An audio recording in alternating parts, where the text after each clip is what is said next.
ओम श्री हनुमते नमः। भक्ति यात्रा अंक 3 में आपका स्वागत है। आज हम अपनी यात्रा भक्ति यात्रा यजुर्वेद के उस पावन मंत्र से करते हैं जो विश्व शांति की भावना से आहूत है। दौ शांतिर अंतरिक्ष शांति पृथ्वी शांति रापः शांति रोषवयः शांति वनस्पतः शांतिर्विश्वे देवा शांति ब्रह्मा शांति सर्व शांति शांतिरेव शांति शापा शांतिरेधि। द्युलोक, अंतरिक्ष लोक और पृथ्वी लोक सुख शांतिदायक हो, जल औषधियाँ और वनस्पतियाँ शांति देने वाली हों, समस्त देवता ब्रह्म और सब कुछ शांतिप्रद हो। जो शांति विश्व में सर्वत्र फैली हुई है वह मुझे प्राप्त हो और मैं बराबर शांति का अनुभव करूं।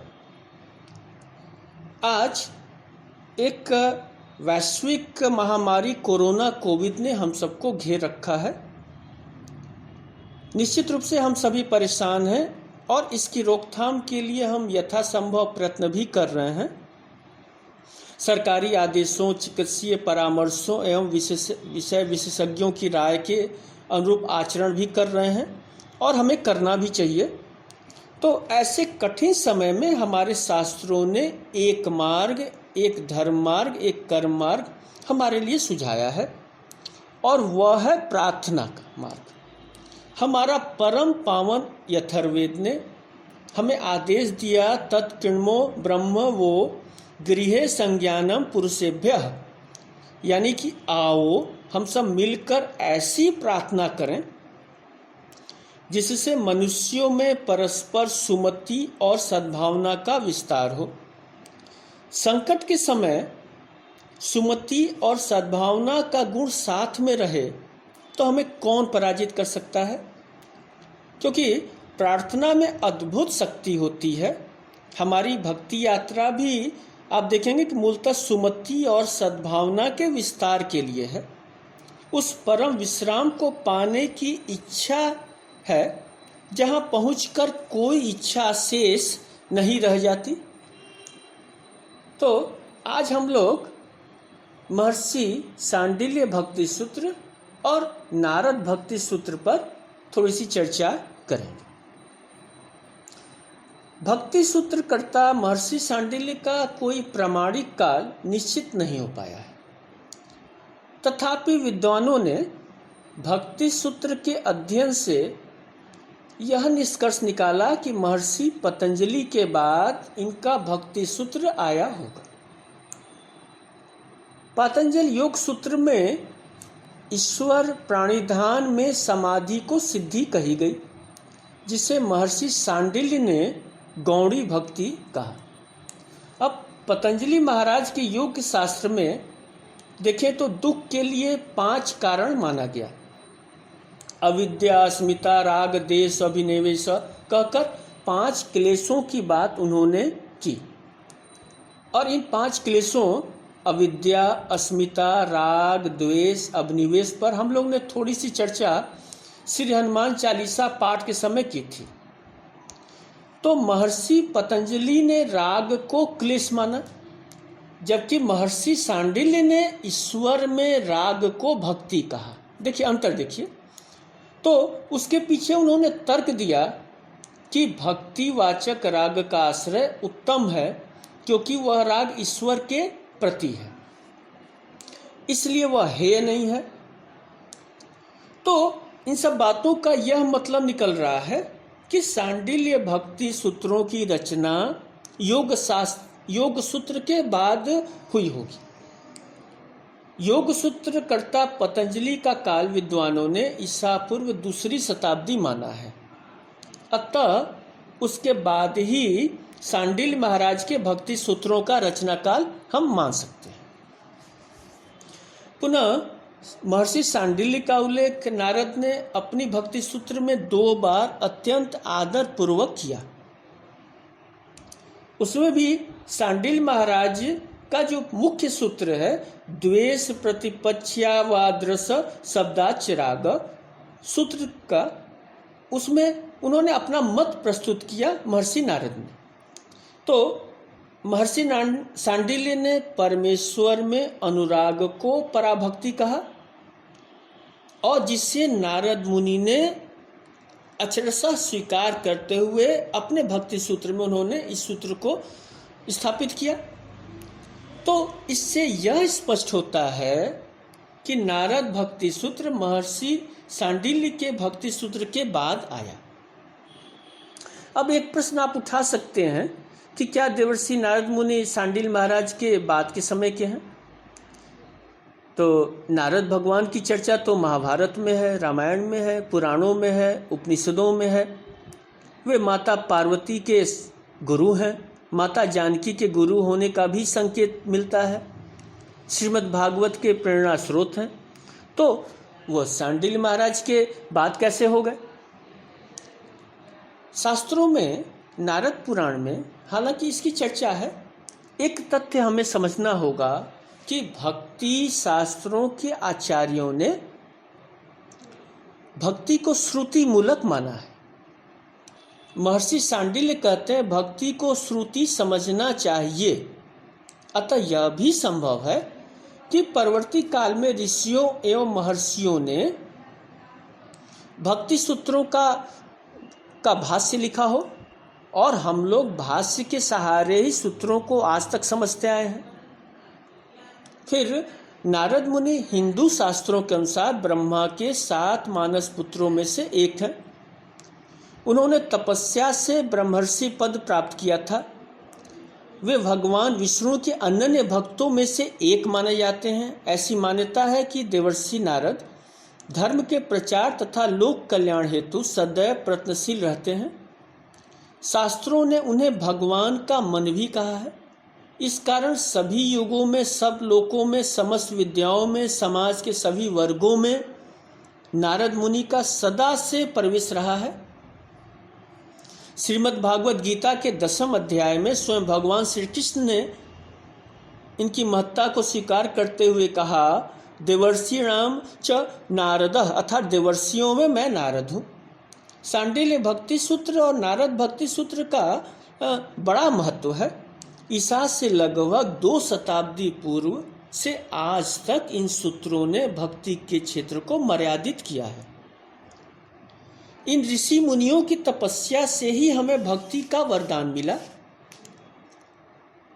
ज्ञान मार्ग, कर्म मार्ग, उपासना का समन्वय करके एक सरल सुबोध पथ हमें इन सूत्रों के सहारे मिला। अतः हम इस व्याख्या में न जाएं कि पहले कौन आया, क्योंकि दोनों ही हमारे, आप पितर कहिए, भगवान कहिए। हमारी यह यात्रा मूलतः सबरी माई तक पहुंचने की यात्रा है, और हमें उस नवदा भक्ति को समझना है जो सबरी माई के पास है। अतः हम सिर्फ मुख्य बातों को पकड़ेंगे। इन भक्ति सूत्रों की चर्चा विस्तार से हम कभी कर लेंगे। वर्तमान में सिर्फ हम जो मुख्य भाव है उस पर ही रहते हैं। महर्षि सांडिल्य ने कहा कि भक्ति पथ सभी भक्तों के लिए समान रूप से प्रशस्त है। सभी भक्तों के लिए समान रूप से प्रशस्त है, और यह बात आज से 4000 साल पहले महर्षि सांडिल्य ने कहा था। जब तक भक्ति का उदय नहीं होता तब तक आत्मा जन्म मरण के चक्कर में घूमती रहती है। सांडिल्य महाराज ने भक्ति के स्पष्ट 2 भेद किए। अपरा भक्ति जो साधनावस्था में रहती है, और पराभक्ति जब साधक आनंद की अंतिम स्थिति में होता है। और उन्होंने भक्ति को शुद्ध रागात्मिका वृत्ति का माना। और ध्यान दीजिए कि शुद्ध राग के अंतर्गत हरिस्मरण, कीर्तन आदि को नहीं गिना जाता। तो कहने का मतलब कि महर्षि ने भक्ति पथ सबके लिए खोला।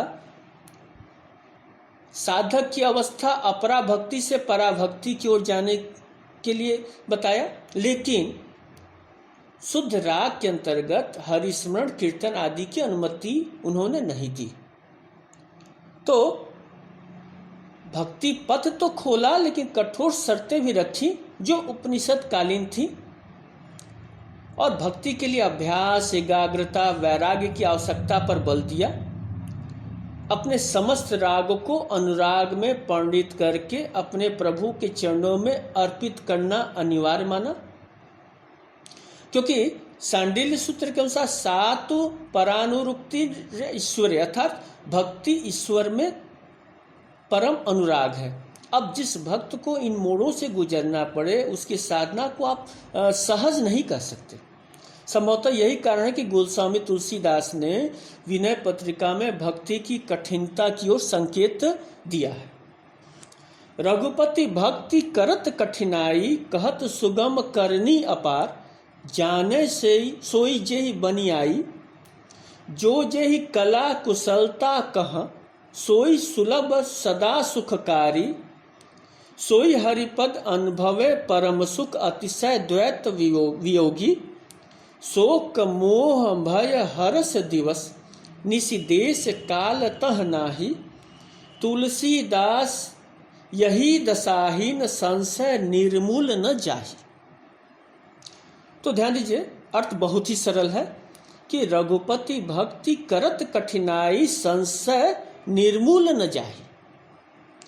तो साधक की सफलता इस बात पर निर्भर है कि उसमें ईश्वर के प्रति रुचि, अभ्यास, एकाग्रता और वैराग्य की विशिष्टता कितनी है। जहाँ तक नारद भक्ति सूत्र की बात है, तो भक्तजन की श्रद्धा के कारण उसे सप्तम दर्शन माना गया। अब सोचिए कितना महत्व दिया गया है।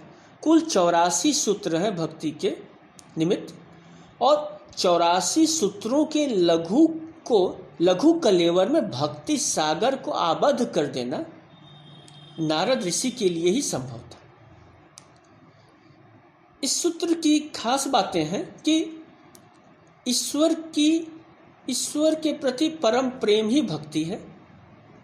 सातवस्मिन परम प्रेम रूपा, जिस प्रेम को प्राप्त कर लेने पर भक्त न तो कुछ चाहता है, न चिंतन करता है, न द्वेष करता है, न किसी वस्तु में आसक्त होता है, और न ही विषय भोगादि में उत्साही होता है। वह अमर हो जाता है, तृप्त हो जाता है। यत प्रध्यन किंचित् वाच्छति, न सोचती, न देवस्ति, न रमते, नोत्साही भवति। नारद मुनि ने ज्ञान, कर्म, अन्य मार्गों की तुलना में भक्ति की श्रेष्ठता स्पष्ट रूप से कही है। यहाँ उन्होंने श्रेष्ठता साबित की है। भक्ति द्वारा मन में विनय और दैन्य की सृष्टि होती है। अन्य मार्गों में अहंकार का प्रादुर्भाव होता है, इसीलिए भक्ति श्रेष्ठ है। भगवान अहंकार से प्रेम नहीं करते, दैन्यपूर्ण भक्ति ही भगवत प्रिय होता है। या लब्धा पुमान सिद्धो भवति, अमृतो भवति, तृप्तो भवति। नारद ने भगवत कृपा प्राप्ति के सिद्धांत को श्रेष्ठ ठहरा कर ही गुण, श्रवण, स्मरण, कीर्तन आदि का विधान किया। मतलब अब इनकी अनुमति उन्होंने दे दी। नारदी सूत्रों की सबसे बड़ी विशेषता है प्रेम का व्याख्यान, जिसे आगे चलकर राधा वल्लभ, गौड़ी, निम्बार्क और हित हरिदास अन्य संप्रदायों में प्रेम को आधार मानकर भक्ति सिद्धांत का विस्तार किया। और नवधा भक्ति के भीतर भी आप एकादश रूप नारद ने ही स्थिर किया। तो अंत में भक्ति मार्ग से ईश्वर साधना करने का फल भी इन सूत्रों में आप, इन 84 सूत्रों में आप देख लेंगे। तो कुल मिलाकर ईश्वर के प्रति परम प्रेम को नारद मुनि ने भक्ति कहा। और अब रामचरितमानस की कुछ पंक्तियों से आप इसको समझिए। हरि व्यापक सर्वत्र समाना, प्रेम ते प्रकट हो ही मैं जाना।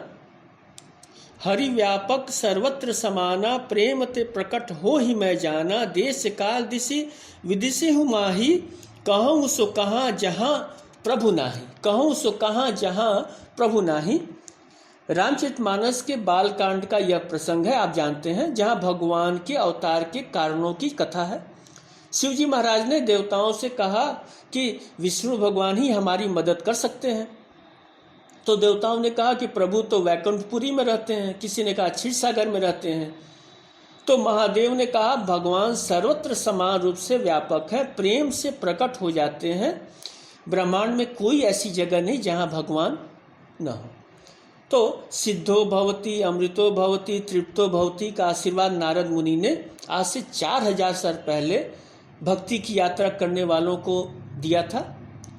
आज जब हम पीछे मुड़कर देखते हैं तो इस परंपरा की शाखों पर हमारे अनगिनत पूज्य चरण दिखाई देते हैं, चाहे वो आप बात विद्यापति की कर लें, कबीर की कर लें, सूरदास की कर लें, तुलसीदास की कर लें, मीरा की कर लें, रैदास की कर लें, सभी में नारदीय भक्ति की वही चेतना दिखाई पड़ती है। अगर भक्ति प्रेम मूलक रागात्मक नहीं होती तो आज हम अन्य संप्रदायों की तरह एक कठोर अनुशासन में आबद्ध रहते, फिर कोई सुदामा ठाकुर तक पहुंचने की हिम्मत नहीं जुटा पाता, न कोई मीरा यह कह पाती कि मेरे तो गिरधर गोपाल दूसरों ना कोई। तो इन भक्ति सूत्रों का बड़ा महत्व है। तो आज बस इतना ही, अगले सप्ताह फिर हम लोग मिलेंगे। नमस्कार।